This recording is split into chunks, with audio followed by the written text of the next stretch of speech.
back to the Camilla Tominey Show on GB News. James Heale and Matthew Laza are back. You're loving this, aren't you? Absolutely loving it. I'm sorry, I gas-bagged so much for Suella Braverman. We've only got 5 minutes. But it was worth it. Can you two just riff on this interview and what you thought? Absolutely. Well, what we're seeing right now is a bid to define the past, what's happened, what went wrong, because that all talks about the future. You know, who defines the past is going to be sets the future. So this is what Morgan McSweeney and Keir Starmer did very successfully in 2019. They talked about Jeremy Corbyn. Right now, what Suella Braverman and other people are doing across other rival media outlets this morning is all about defining what went wrong this week, and therefore they can then start to rebuild and talk about the future contenders. There was some truth in what Suella Braverman was saying. Some of her analysis, I think, was spot on. There were definitely a lot of mistakes under what Rishi Sunak's regime did. But I will be interested to see kind of how her colleagues look at the things around competence and delivery as they make their decision in the future. Well, I think you're right. It is about defining the past before you can define the future. But I was really struck that she didn't take the attack to Labour until about 15 minutes into the interview. And bearing in mind that in this massively reduced parliamentary party of 121, it's all going to be about being an attack dog against Labour and really harrying the Labour government if you're going to make an impact, because obviously the new government's going to be the story. I think that all the leadership contenders are going to need to show that they can take the fight to Starmer, you know, more than they can take the fight to their own colleagues over the... Can this 121 Tory party actually unite?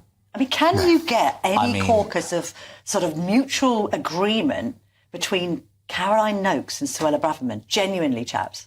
It will be a really difficult challenge. And I think the lesson of the Tories last time in the opposition was they often tore each other apart. And I think the person who wins this time is not guaranteed of being the leader in 5 years' time. Because, you know, you've got the Lib Dem threat in the south. You've got some, you know, One Nationers who love the European Court for Human Rights. So Braverman in that interview, they just slipped that in saying, you know, we want to leave the ECHR. Well, actually, that's a minority view of the party. It's nothing. Yeah, absolutely. You know, and of course, that would be the Good Friday Agreement. These are huge things. So, you know, as much as it's about the kind of things the right would love to talk about, it's also things around like inflation, the NHS, public services. So there's all these different conversations.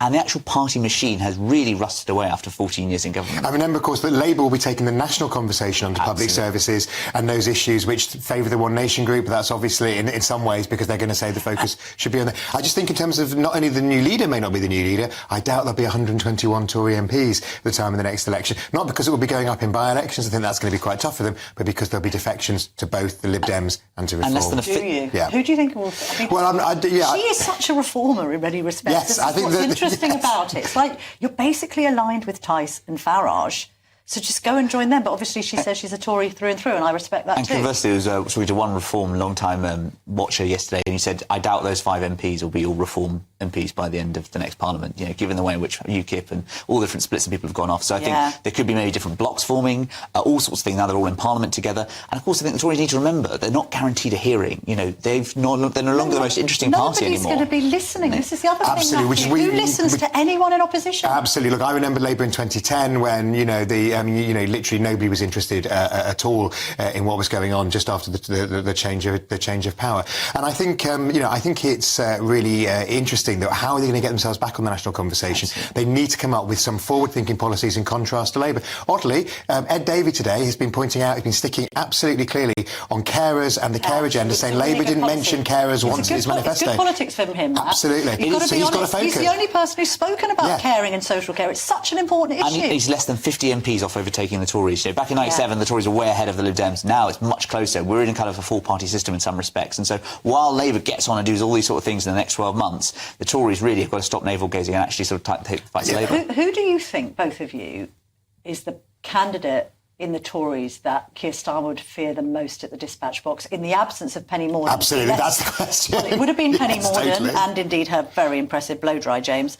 She was really good at just taking the fight to Labour, and she had some great lines, and she was very good on a Thursday when she was Leader of the Commons. She was just what was needed, was an attack dog, somebody sharp on the feet. Who's the best, both of you, first of all, James, who do you think's the best person the Tories can have the leading them right now? I think there's big question marks over all of them. I think the favourite right now is Kemi Badenoch. I think that someone who's been in government can be seen as a team player, but has also got a fight in her and willing to take that. I think the Tories want someone who makes them feel good right now. She's a bit too feisty, though. I think that... She flies off the handle sometimes. Like, whoa, sledgehammer to crack a nut here. It can be... Well, I think the other criticism, of course, of Rishi Sunak was that he was quite technocratic, wasn't he? So sometimes you need someone a bit more political, a bit more partisan, a bit of a pugilist. And everyone said she was a puppet of Gove's, which I also I've always found rather misogynistic, Yeah. actually. Like any woman in politics has to be puppeteered by a man. Matthew, who do you think? Yeah, I think there's one. In the absence of Penny, I don't think there's one person that the Labour would fear. I think Kemi is a good performer. Labour, in its heart, will think, oh gosh, if they go for a one nation person, that makes it difficult for us to do what they did to Ian Duncan Smith and William Hague, which is portray them as